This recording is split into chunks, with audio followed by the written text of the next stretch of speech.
Horton Hatches the Egg by Dr. Seuss. Sighed Maisie, a lazy bird hatching an egg. I'm tired and I'm bored and I've kinks in my leg from just sitting here day after day. It's work. How I hate it. I'd much rather play. I'd take a vacation, fly off for a rest if I could find someone to stay on my nest. If I could find someone, I'd fly away free. Then Horton, the elephant, passed by her tree.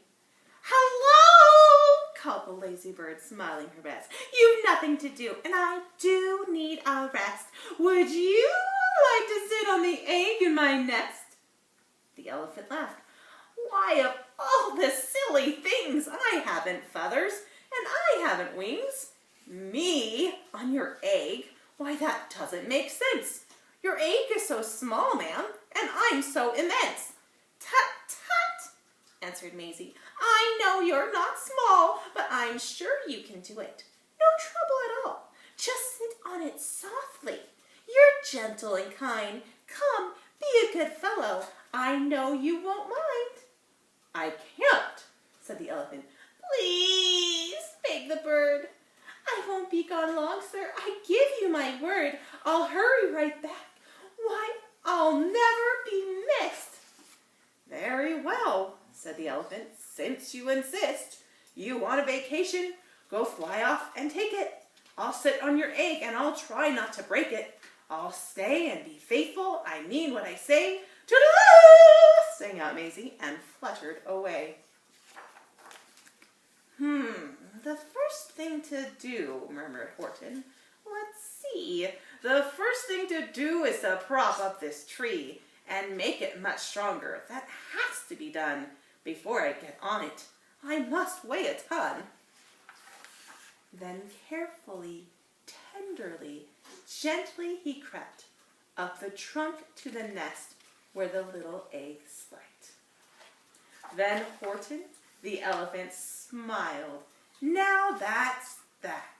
And he sat, and he sat, and he sat, and he sat, and he sat all that day, and he kept the egg warm, and he sat all that night through a terrible storm.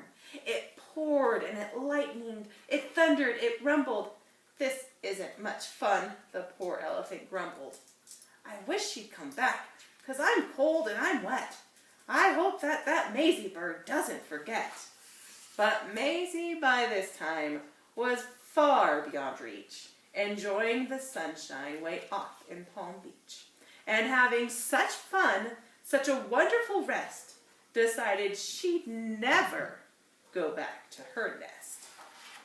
So Horton kept sitting there day after day, and soon it was autumn. The leaves blew away, and then came the winter, the snow and the sleet, and icicles hung from his trunk and his feet.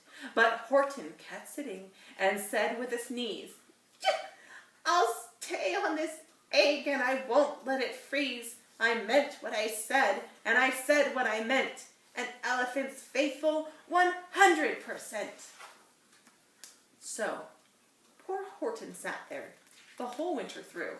And then came the springtime with troubles anew. His friends gathered round and they shouted with glee, Look, Horton the elephant's up in a tree. They taunted, they teased, and they yelled, How absurd! Old Horton the elephant thinks he's a bird!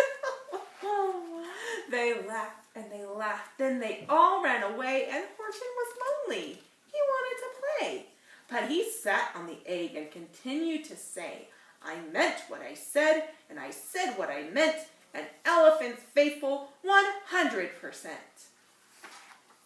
No matter what happens, this egg must be tended. But poor Horton's troubles were far, far from ended.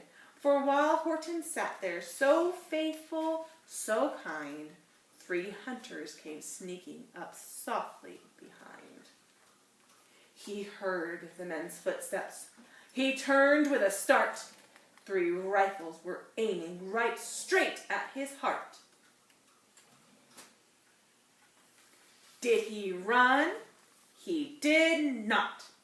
Horton stayed on that nest. He held his head high, and he threw out his chest, and he looked at the hunters as much as to say, "Shoot if you must, but I won't run away. I meant what I said, and I said what I meant. An elephant's faithful 100%. But the men didn't shoot. Much to Horton's surprise, they dropped their 3 guns, and they stared with wide eyes. "Look!" they all shouted. "Can such a thing be? An elephant sitting on top of a tree? It's strange, it's amazing, it's wonderful, new! Don't shoot him, we'll catch him, that's just what we'll do. Let's take him alive, why he's terribly funny. We'll sell him back home to a circus for money." And the first thing he knew, they had built a big wagon with ropes on the front for the pullers to drag on. They dug up his tree and they put it inside, with Horton so sad that he practically cried. "We're off!" the men shouted, and off they all went, with Horton unhappy 100%. Up out of the jungle, up into the sky, up over the mountain 10,000 feet high. Then down, down the mountains and down to the sea went the cart with the elephant, egg, nest, and tree. Then out of the wagon and onto a ship and over the ocean, and oh, what a trip, rolling and tossing and splashed with the spray. And Horton said day after day after day, "I meant what I said what I meant, but oh, I am seasick 100%. After bobbing around for 2 weeks like a cork, they landed at last in the town of New York. "All ashore!" the men shouted, and down with a lurch went Horton the elephant, still on his perch, tied onto a board that could just scarcely hold him. Bump! Horton landed, and then the men sold him. Sold to a circus, then week after week they showed him to people at 10 cents a peek. They took him to Boston, to Kalamazoo, Chicago, Weehawken, and Washington too, to Dayton, Ohio, St. Paul, Minnesota, to Wichita, Kansas, to Drake, North Dakota, and everywhere thousands of folks flocked to see and laugh at the elephant up in a tree. Poor Horton grew sadder the farther he went, but he said as he sat in the hot, noisy tent, "I meant what I said, and I said what I meant. An elephant's faithful 100%.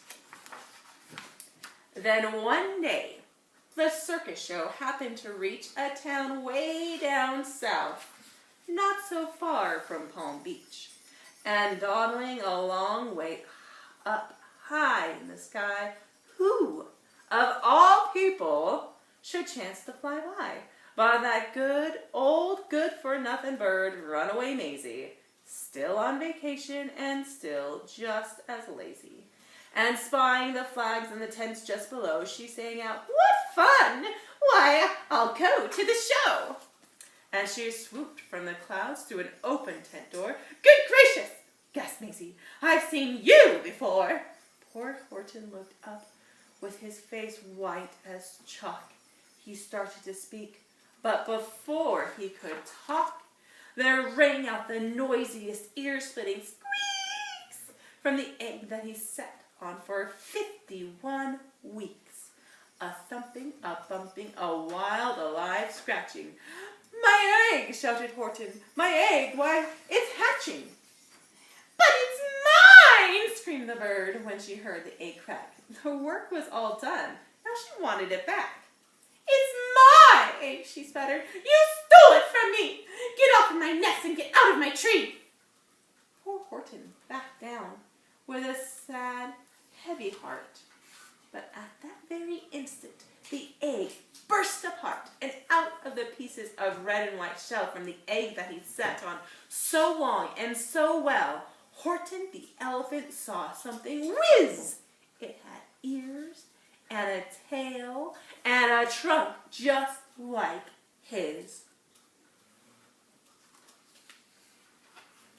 And the people came shouting, "What's all this about?" They looked, and they stared with their eyes popping out. Then they cheered, and they cheered, and they cheered more and more. They'd never seen anything like it before. "My goodness, my gracious," they shouted. "My word, it's something brand new. It's an elephant bird. And it should be like that. Because Horton was faithful. He sat, and he sat. He meant what he said, and he said what he meant. And they sent him home happy, 100%.